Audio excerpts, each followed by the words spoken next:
Hello everyone, welcome to our channel. Today we will learn about Directive Principles of State Policy, Part 4 of Indian Constitution. Indian Constitution भारतीय संविधान के चौथे भाग में directive principles of state policy mention है। आज उनके बारे में जानेंगे। Directive principle of state policy क्या होता है?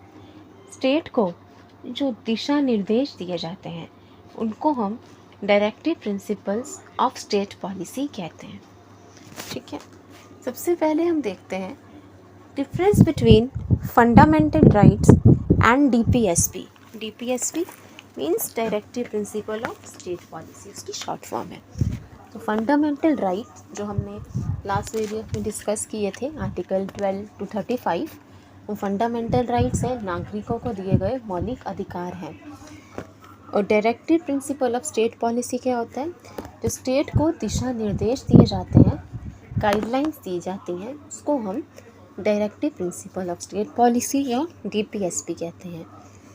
Fundamental rights and DPSP, let's see the difference between the two. DPSP article 36 से 51 तक मेंशन है in Indian Constitution. So let's see the difference. Fundamental rights are negative obligations to the state, while DPSP are positive obligations to the state. इसका क्या मतलब हुआ? Fundamental rights negative obligation है और DPSP positive obligation. देखो, fundamental rights citizens को, नागरिकों को अधिकार देते हैं, जैसे right to equality, right to freedom, culture and education right, ये सब राइट दिए जाते हैं इंडियन सिटीजन्स को, भारत के नागरिकों को। ये स्टेट के लिए नेगेटिव ऑब्लिगेशन है।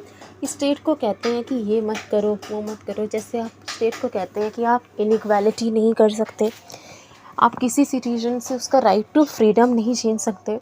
तो ये नेगेटिव ऑब्लिगेशन है स्टेट के लिए।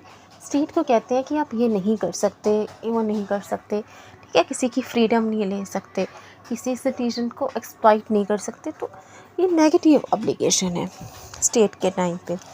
जबकि टीपीएसपी पॉजिटिव ऑब्लिगेशन है। ये स्टेट को बताता है कि क्या क्या करना चाहिए। जैसे एक होता है equal pay for equal work, कि जो समान काम के लिए समान वेतन देना चाहिए। तो ये बताता है कि स्टेट को क्या करना चाहिए, और फंडामेंटल राइट्स बताते हैं कि स्टेट को क्या नहीं करना चाहिए। Fundamental rights are enforceable by the court. Article 32 पढ़ा है हम सब ने कि अगर फंडामेंटल राइट वायलेट होते हैं किसी सिटीजन के, तो वो डायरेक्टली सुप्रीम कोर्ट अप्रोच कर सकता है, हाई कोर्ट भी अप्रोच कर सकता है under article 26।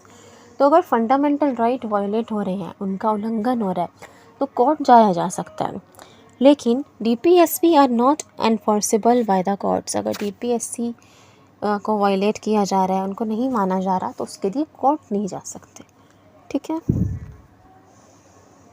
Third point, fundamental rights are mentioned in part 3 of the Indian constitution. Fundamental rights संविधान के तीसरे भाग में मेंशन है।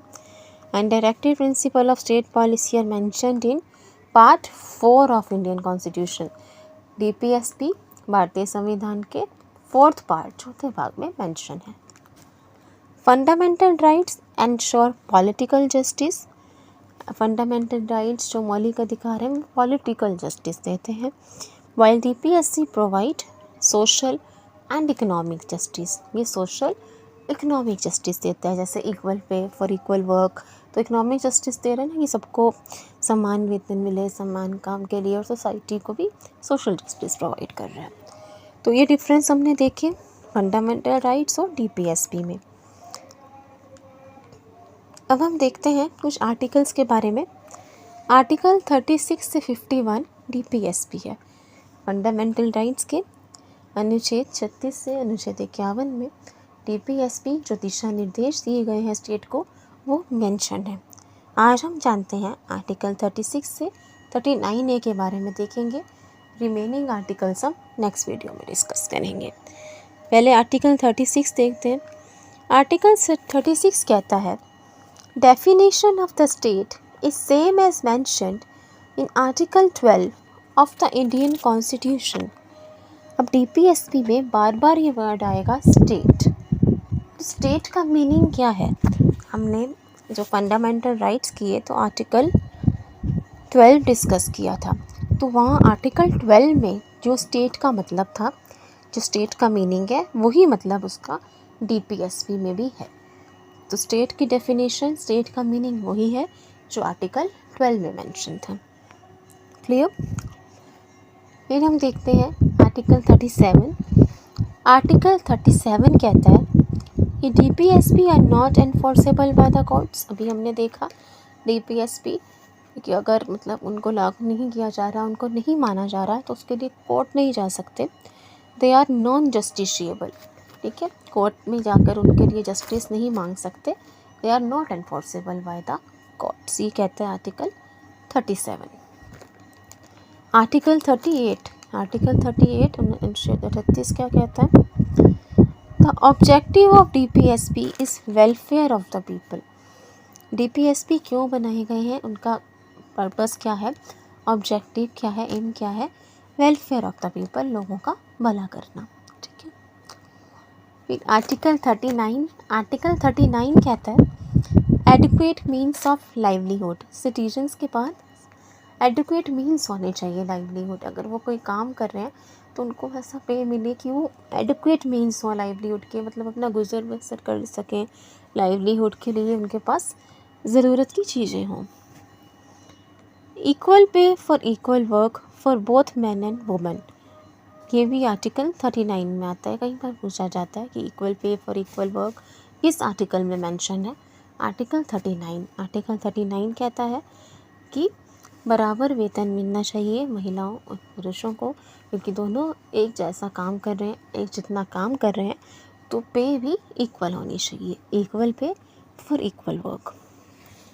आर्टिकल 39 ए, आर्टिकल 39 ए कहता है फ्री लीगल एड। अगर कोई लीगल एड अफोर्ड नहीं कर पा रहा, कानून की उसको चाहिए मदद लेकिन वो नहीं ले पा रहा, उसकी फाइनेंशियल कंडीशन उसे अलाउ नहीं कर रही किसी और रीज़न से, तो उसको फ्री लीगल एड प्रोवाइड करी जाएगी, सिविल केसेस में भी। ठीक है।